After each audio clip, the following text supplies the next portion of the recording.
Hey guys, welcome to success Dilip. मैं दिलीप कुमार, स्वागत है आपका इस वीडियो में। तो दोस्तों, एक बहुत बड़ी वैकेंसीज आउट की गई है कोल इंडिया की तरफ से।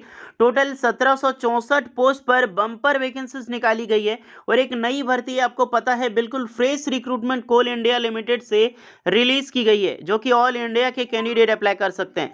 That is massive opportunity. इसमें टोटली हम डिटेल में डिस्कस करने वाले हैं कि कौन कौन से लोग एलिजिबल हैं, एलिजिबिलिटी कंडीशन, सिलेक्शन प्रोसेस क्या होने वाला है, क्योंकि यहाँ पर 10th पास के कैंडिडेट भी अप्लाई कर सकते हैं। डिप्लोमा के लिए वैकेंसीज है, डिग्री के लिए वैकेंसी है, एंड अलग अलग level wise vacancies recruitment out की गई है, बट नॉट फॉर फ्रेशर। यहाँ पर फ्रेशर वाले अप्लाई नहीं कर सकते हैं। इसमें क्या एलिजिबिलिटी कंडीशन होगा, कौन से डिपार्टमेंट बेसिस पे वैकेंसीज है, क्योंकि भर्ती बहुत बड़ी है और इसका ग्रीन सिग्नल यही है कि कोल इंडिया में फिर से ओपन रिक्रूटमेंट, ओपन मार्केट में 2023 में नहीं, 2024 में बम्पर वैकेंसीज आने वाली है अलग अलग डिवीजन से। तो चलिए डिटेल नोटिफिकेशन वाइज बात करते हैं, कौन कौन से लोग एलिजिबल हैं अप्लाई करने के लिए, इसमें एलिजिबिलिटी कंडीशन क्या होगा, सिलेक्शन प्रोसेस क्या रखा गया है, कौन कौन से स्टूडेंट अप्लाई कर सकते हैं, किसके लिए क्या क्वालिफिकेशन है। बहुत तरह की यहाँ पर बात आपकी होने वाली है नोटिफिकेशन के जरिए। तो चलिए स्टार्ट करते हैं। इससे पहले रिक्वेस्टेड होगी, अगर आप अभी तक सक्सेस दिलीप को सब्सक्राइब नहीं किए हैं so please do subscribe and hit the bell icon, ताकि इसी तरह लेटेस्ट गवर्नमेंट जॉब से रिलेटेड अपडेट आपको बराबर मिलते रहे। और जितने भी आईटीआई, डिप्लोमा, डिग्री स्टूडेंट है, कमेंट करके जरूर बताइएगा कि आपकी ट्रेड ब्रांच कौन सा है और कोल इंडिया में आप किस डिवीजन में जॉब पाना चाहते हैं। चलिए आगे बढ़ते हैं। सो गाइज, ये है ऑफिशियल नोटिफिकेशन कोल इंडिया। कोल इंडिया एक महारत्ना कंपनी है, ध्यान रखना। जैसे कि मैं बात करूं, एनटीपीसी हो गया, पावर ग्रिड हो गया, इस तरह से टोटल आपको पता है कि 3 तरह की यहाँ पर पीएसयू के लिस्टेड में आती है गवर्नमेंट में। पीएसयू में सबसे बड़ा जॉब होता है महारत्ना, उसके बाद होता है नेक्स्ट ग्रुप होता है जिसे हम बोलते हैं नवरत्ना, देन आपका होता है मिनी रत्ना, यानी कि सबसे छोटा हो गया मिनी रत्ना। और ये तीनों ग्रुप पीएसयू के अंडर में आती है। महारत्ना में बहुत बड़ी बड़ी इंडस्ट्रीज है जो इंडियाज में काफ़ी पॉपुलर है और इंडिया की सबसे बड़ी डिपार्टमेंट है। उसके बाद नवरत्ना एंड मिनी रत्ना। अब मुझे कमेंट करके ये बताना है कि महारत्ना में टोटल कितने कंपनी अभी लिस्टेड है। देखते हैं कितने स्टूडेंट सच में गवर्नमेंट जॉब की तैयारी करते हैं। तो गाइस, यही महारत्ना से वैकेंसी निकाली गई है। एक बहुत बड़े डिपार्टमेंट है, यहाँ पर आपको जॉब लग जाए तो बहुत अच्छी बात है, बट जॉब यहाँ पर लगेगी कैसे, क्योंकि बहुत कम वैकेंसीज निकलती है। यही वैकेंसी निकाली गई है तो डिपार्टमेंटल एम्प्लॉयज़ के लिए रिक्रूटमेंट रिलीज की गई है।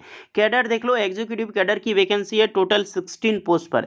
याद रखना, ये वैकेंसी ओनली डिपार्टमेंटल कैंडिडेट है, तो यहाँ पर एक्सपीरियंस की मांग की जाएगी। कोई भी स्टूडेंट फ्रेशर कैंडिडेट अप्लाई नहीं कर सकता है। ओके, अब ट्रेड कौन कौन सी ब्रांच है देख लो, पोस्ट कौन कौन सी निकाली गई है। जैसे देख सकते हैं, इलेक्ट्रिकल मैकेनिकल, इलेक्ट्रॉनिक टेलीकम्युनिकेशन, उसके बाद एग्जीबिशन, इन्वायरमेंट, फाइनेंस, हिंदी, उसके बाद personal, legal, material management, marketing and sales में, सिस्टम सेक्रेटरियल में, पब्लिक रिलेशन सिक्योरिटी में, सिविल में एंड कंपनी सिक्योरिटी। अब देख लो, इसकी ऑनलाइन फॉर्म में बात करूं तो 4 अगस्त से ऑनलाइन फॉर्म स्टार्ट है और 2 सितंबर तक इसकी लास्ट डेट रखी गई है।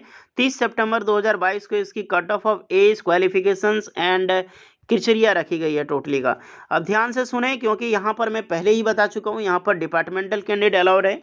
तो सबसे पहले वैकेंसी है इलेक्ट्रिकल मैकेनिकल की। यहाँ पर मैट्रिकुलेशंस वाले अप्लाई कर सकते हैं, बट 7 साल की एक्सपीरियंस चाहिए फॉरमैन इंचार्ज में। नेक्स्ट रिक्रूटमेंट है, अगर आपने डिप्लोमा 3 ईयर की कर रखी है तो भी आप अप्लाई कर सकते हैं, बट एक्सपीरियंस की ज़रूरत यहाँ पर भी आपके पास होनी चाहिए। ध्यान रखें, इस वैकेंसीज को इसीलिए निकाली जा रही है कि कोल इंडिया में बहुत बड़ी वैकेंसी जो खाली है, बहुत बड़ी वैकेंसी खाली है, इसी के कारण यहाँ पर स्क्रूटनी की जाती है और अंदर ही अंदर फील होता है। उसके बाद क्योंकि 2024 में वैकेंसी बम्पर आने वाली है बिकॉज इलेक्शंस के जरिए। नेक्स्ट रिक्रूटमेंट देखो, इलेक्ट्रॉनिक टेलीकम्युनिकेशंस में यहाँ पर डिग्री मान्य रखती है 3 year experience, otherwise matriculation 10th पास किए तो 7 साल की फॉरमैन इंचार्ज, डिप्लोमा आपने कर रखी है 3 ईयर की इलेक्ट्रॉनिक टेलीकम्युनिकेशन इंस्ट्रूमेंटेशन में, तो यहाँ पर भी एक्सपीरियंस यहाँ पर चाहिए। इन्वायरमेंटल में वैकेंसी है BSc with 8 weeks training and Dhanbad, जो आईसीएम होता है रांची, इसमें भी चलेगा। डीजीएमएस द्वारा अप्रूव्ड होना चाहिए, 3 ईयर की डीएसएन ग्रेड द्वारा। ओके, कोल इंडिया का। नेक्स्ट एग्जीबिशन में यहाँ पर भी 10th पास के कैंडिडेट एलिजिबल हैं, बट एक्सपीरियंस चाहिए। देन अगर आपने डिप्लोमा 3 ईयर की कर रखी है ब्रांच ऑफ इंजीनियरिंग किसी भी ब्रांच में, तो आप अप्लाई कर सकते हैं। यहाँ पर भी एक्सपीरियंस मांगी गई है। डिग्री भी एलिजिबल है 3 वर्ष के एक्सपीरियंस के साथ। नेक्स्ट है फाइनेंस में वैकेंसी। फाइनेंस में सीए चाहिए, अदरवाइज आपने Indian cost chartered accountant CIL से कर रखी है तो भी अप्लाई कर सकते हैं। ग्रेजुएट विद 3 ईयर का एक्सपीरियंस है तो भी आप अप्लाई कर सकते हैं। हिंदी की वैकेंसी है, MA हिंदी कैंडिडेट अप्लाई कर सकते हैं, 10 ईयर की पोस्ट क्वालिफिकेशन एक्सपीरियंस है। लीगल में वैकेंसी है तो लॉ ग्रेजुएट कैंडिडेट एलिजिबल है, मिनिमम 2 ईयर की एक्सपीरियंस चाहिए। मार्केटिंग एंड सेल्स में वैकेंसी है तो मैट्रिक या फिर ग्रेजुएट होनी चाहिए। मैट्रिक की है तो 5 साल के एक्सपीरियंस, ग्रेजुएट है तो मात्र 3 साल का एक्सपीरियंस। उसके बाद मटेरियल मैनेजमेंट में वैकेंसी है मैट्रिकुलेशन की, जहां पर 5 साल की एक्सपीरियंस मांगी गई है। अदरवाइज आपने 3 साल की साइंस ग्रेजुएट कर रखी है, कॉमर्स में कर रखी है, फिर डिप्लोमा भी कर रखी है, सेकंड क्लास की माइनिंग मास्टर की सर्टिफिकेट है तो भी आप अप्लाई कर सकते हैं। यहाँ पर ध्यान रहे 3 साल की एक्सपीरियंस जरूरी है। पर्सनल में वैकेंसी है, ग्रेजुएट, पोस्ट ग्रेजुएट या फिर डिप्लोमा कैंडिडेट एलिजिबल है, बट एक्सपीरियंस चाहिए। पब्लिक रिलेशंस में यहाँ पर अप्लाई करने के लिए PG मांगी गई है या फिर PG डिप्लोमा फुल टाइम कर रखी है, जर्नलिज्म में, मास कम्युनिकेशंस में या फिर पब्लिक रिलेशंस में आप अप्लाई कर सकते हैं। उसके बाद है सेकेंडियल में। सेकेंडियल में आपके पास 10th पास या फिर इंटरमीडिएट, 10th या फिर 12th क्लास के स्टूडेंट अप्लाई कर सकते हैं। ये सब अच्छी वैकेंसी होती है सेकेंडियल में। 5 साल की एक्सपीरियंस, अगर आपने ग्रेजुएट कर रखी है आर्ट्स से या फिर साइंस से, कॉमर्स से, सभी अप्लाई कर सकते हैं। यहाँ पर मात्र 3 साल की एक्सपीरियंस मांगी गई है। सिक्योरिटी की वैकेंसी है, ओनली 10th पास के कैंडिडेट 5-5 साल का, अदरवाइज ग्रेजुएट हैं तो 3 साल का एक्सपीरियंस है, TSN ग्रेड में। सिस्टम की रिक्रूटमेंट है, जो फर्स्ट क्लास या फिर हायर सेकंड क्लास की डिग्री होनी चाहिए। कंप्यूटर साइंस या फिर PG डिग्री आपने कर रखी है with mathematics, electronics, science and mathematics में तो भी आप अप्लाई कर सकते हैं। नेक्स्ट है सिविल में, तो 10th पास के कैंडिडेट एलिजिबल हैं, बट 7 ईयर की एक्सपीरियंस चाहिए। अदरवाइज डिप्लोमा सिविल इंजीनियरिंग में आपने कर रखी है तो बिल्कुल अप्लाई कर सकते हैं, और डिग्री कर रखी है तो मात्र 3 साल का एक्सपीरियंस चाहिए। कंपनी सेक्रेटरी में यहाँ पर ग्रेजुएट मांगी गई है, किसी भी डिसिप्लिन में कोई भी एक्सपीरियंस नहीं मांगी गई है, तो ये अच्छी वैकेंसी है सेक्रेटरी में। बिल्कुल फ्रेशर कैंडिडेट इस फॉर्म के लिए अप्लाई कर सकता है, बट वही चीज़ है कि डिपार्टमेंटल अलाउड है। पोस्ट देख लो, मैंने बताया कि पोस्ट बहुत अच्छी खासी निकाली गई है। सबकी पोस्ट देखो, टोटल 1764 पोस्ट पर रिक्रूटमेंट निकाली गई है, और ये एक बहुत बड़ी पोस्ट है। अलग अलग सबसे ज़्यादा यहाँ पर वैकेंसी मुझे देखने को मिल रही है तो आपका मैकेनिकल और इलेक्ट्रिकल में वैकेंसी है 477। अदरवाइज कैटेगरी वाइज आप देखना चाहें वैकेंसी तो देख सकते हैं।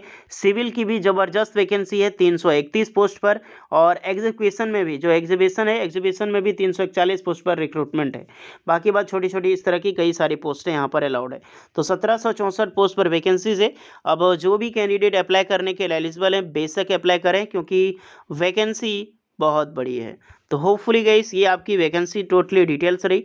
अब जितने भी कैंडिडेट अप्लाई करना चाहते हैं इसकी ऑफिशियल वेबसाइट पे विजिट करके अप्लाई कर सकता है, लिंक आपको डिस्क्रिप्शन में मिल जाएगी। एग्जाम, रिटन एग्जाम्स के माध्यम से आपका सिलेक्शन होगा। CBT यानी कि कंप्यूटर बेस्ड टेस्ट होगा, जिसकी डिटेल्स आपको यहाँ पर सारी दी गई है। अब इंटरेस्टेड कैंडिडेट अप्लाई करें। मैंने डेट आपको बता दी है कि 2 सितंबर तक लास्ट डेट है, और रिटन एग्जाम के माध्यम से सिलेक्शन होगा, टोटली यहाँ पर मेंशन है। जो भी कैंडिडेट एलिजिबल हैं ज़रूर अप्लाई करें। और एक चीज़ ध्यान रखना, कोल इंडिया में बता चुका हूँ कि बम्पर भर्ती आने वाली है, तो उसकी वीडियोस को लेकर एक RTI में डाल चुका हूँ कोल इंडिया में। अगर आप अदर डिवीजन में डालना चाहते हैं तो ऑब्वियसली अपने खुद से भी डाल सकते हैं, नहीं तो कमेंट करके ज़रूर बताइए, मैं उस डिपार्टमेंट में RTI ज़रूर डालूंगा। तो होपफुली वीडियो इस पर लगी हो, लाइक शेयर एंड सब्सक्राइब जरूर करें। मिलते हैं नेक्स्ट वीडियो में, तब तक के लिए जय हिंद।